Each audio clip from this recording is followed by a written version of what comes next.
আসসালামু আলাইকুম। ঈদ মোবারক। ঈদ চলে এলো দেখতে দেখতে। কোরবানির ঈদ। এই কোরবানির ঈদে গরু খাসি নিয়েই কাজ কারবার। আল্লাহর নামে এগুলাকে দেওয়া হয় এবং আমাদের নিজেদেরও খেতে হয়। তা আজকে আমি গরুর কালাভুনা করে দেখাবো। আমার মেয়ের জামাই চিটংয়ের, তো ওর কথা মনে করে আমি এটা রান্না করছি। তোমরা দেখো কেমন লাগে। আমি এখানে 2 কেজি মাংস হাড় সহ নিয়েছি। হ্যাঁ, এখানে আমি এখন দিয়ে দিব মশলাগুলো, দিয়ে মেখে ম্যারিনেট করে নিব। এখানে আমি তেজপাতা দিলাম, বড় এলাচ একটা দিলাম, দারচিনি, ছোট এলাচ, তারপরে আদা রসুন পেস্ট দিব এই ছোট চামচে 4 চামচ।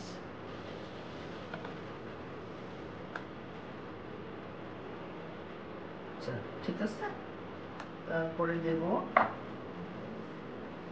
1 চামচ হলুদ গুঁড়ো, 1 চামচ মরিচ গুঁড়ো, মরিচটা 1.5 চামচ দিই, একটু ঝাল ঝাল করে ভালো লাগবে।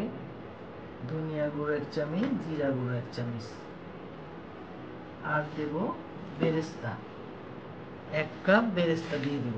হ্যাঁ, আমি বেরেস্তাটা করে রেখেছিলাম, বেরেস্তাটা দিয়ে দিলাম। তারপরে দেব এই যে বানানো মশলাটা আছে, এখানে আমার জয়ফল, জয়িত্রী, পোস্তদানা, তারপর এলাচ, দারচিনি, ছোট এলাচ, বড় এলাচ, ধনিয়া, জিরা সবকিছু আমি তেলে গুঁড়া করে নিয়েছি। আমি এটাকে এখন 2 চামচ দিয়ে দিব। কয়েকটা গোলমরিচ,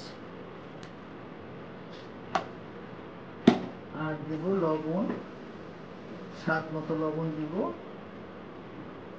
আমি আপাতত 2 চামচ দিচ্ছি। আর দেব 2 কাপ পেঁয়াজ কুচি। বাস, এখন আমি এটা সুন্দর করে একটু সরিষার তেল দিয়ে 10-15 মিনিটের মতো ম্যারিনেট করে রাখবো। সময় থাকলে আধা ঘন্টাও রাখতে পারো, আর সময় না থাকলে 10-15 মিনিট ম্যারিনেট করে রাখলেই চলবে। সুন্দর করে এটা ম্যারিনেট করে রাখছি। হ্যাঁ, এখন আমি সরিষার তেল দিয়ে এটা রান্না করব। দিয়ে দিলাম 2 টেবিল চামচ সরিষার তেল। জালটা কমিয়ে দিই, আস্তে আস্তে করে হবে। তারপরে ম্যারিনেট করা মাংসটা দিয়ে দেব।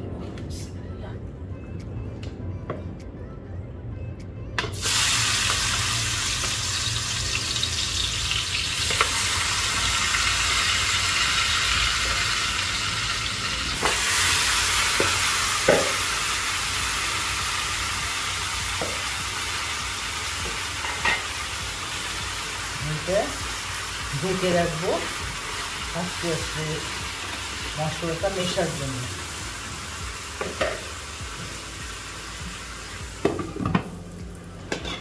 এটা সিদ্ধ না হওয়া পর্যন্ত আমরা বারবার করে নাড়তে থাকবো। আর যদি দেখি পানি শুকিয়ে গেছে, একটু একটু পানি দিতে থাকবো, কারণ এর মধ্যে হাড় আছে, তো সেই জন্য আমার চেষ্টা করতে হবে যাতে হাড়টাও একটু নরম হয়, মাংসটা ভালো করে সিদ্ধ হয়। আমি এখন দিয়ে দিব টমেটো পিউরি।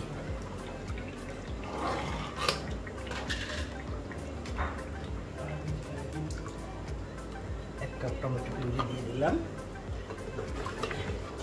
যখনই দেখবো শুকায় গেছে, যদি সিদ্ধ না হয় আমি একটু একটু গরম পানি দিতে থাকবো, আর ডিমা জালে রাখবো, আস্তে আস্তে হোক। টেস্টটা কেমন হয়েছে দেখি একটু।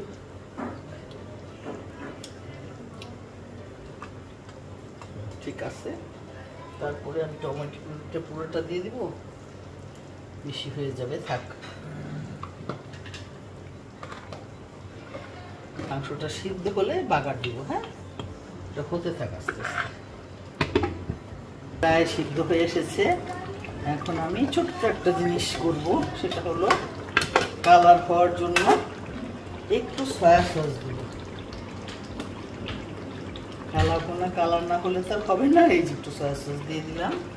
আমি এখন এটাকে বাগার দিব। বাগারের জন্য আমি একটা ফ্রাই প্যান নিয়ে নিচ্ছি। বাগার দিব সরিষার তেল দিয়ে।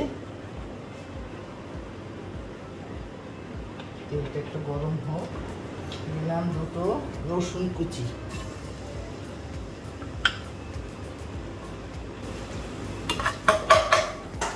আর দেব পেঁয়াজ কুচি। একটু ভাজা ভাজা হওয়া পর্যন্ত অপেক্ষা করব।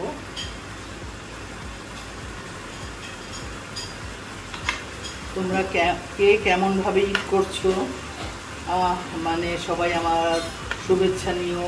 ঈদ মোবারক জানাচ্ছি সবাইকে। একটা আজকে ঈদের দিন, যে যেটা ভালো পারো সেটা রান্না করে খাওয়াও। আর আমার এটা যদি তোমাদের পছন্দ হয় তোমরা করে দেখো, আমার মনে হয় খারাপ লাগবে না। কারণ আমার একমাত্র জামাইয়ের কথা ভেবে, ও চিটংয়ের ছেলে, খুব ভালো ছেলে, ওর কথা চিন্তা করে আমি সবার আগে কালা ভুনাটা করলাম। যদি ওকে খাওয়াতে পারবো না, কারণ ও কানাডায়, আমি এটা ঢাকায় বসে করছি। পারলে আমি একটু নিয়ে যাব ওর জন্য।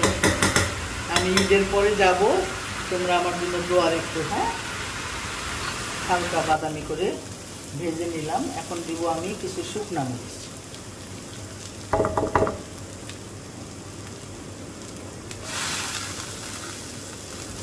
হয়ে গেল ভাজা। এখন আমি এটা মাংসের মধ্যে ঢেলে দেব।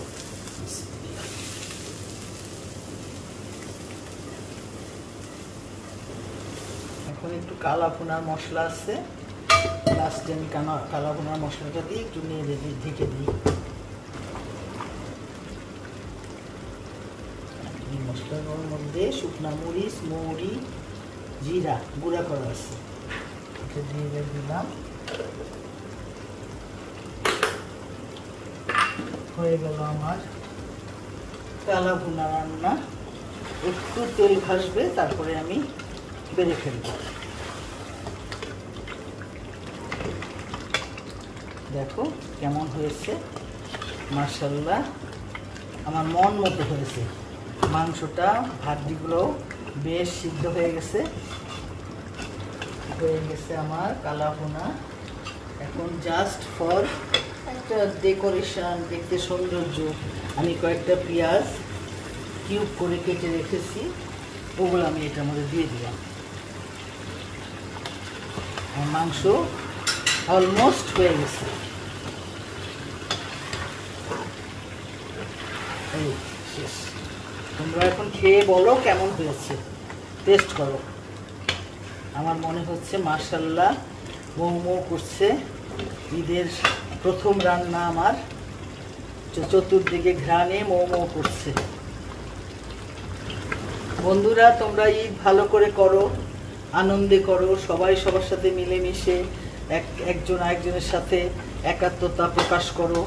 করে আমাকে একটু দোয়া করো, কারণ আমি ঈদের পরে কানাডা যাব। ওখানে যেয়ে তোমাদের আমি ব্লগ করব, তোমাদের সাথে আমি টাচে থাকবো ইনশাআল্লাহ। আমার জন্য তোমরা দোয়া রেখো, কেমন? তোমরা সবাই ভালো থেকো। আল্লাহ।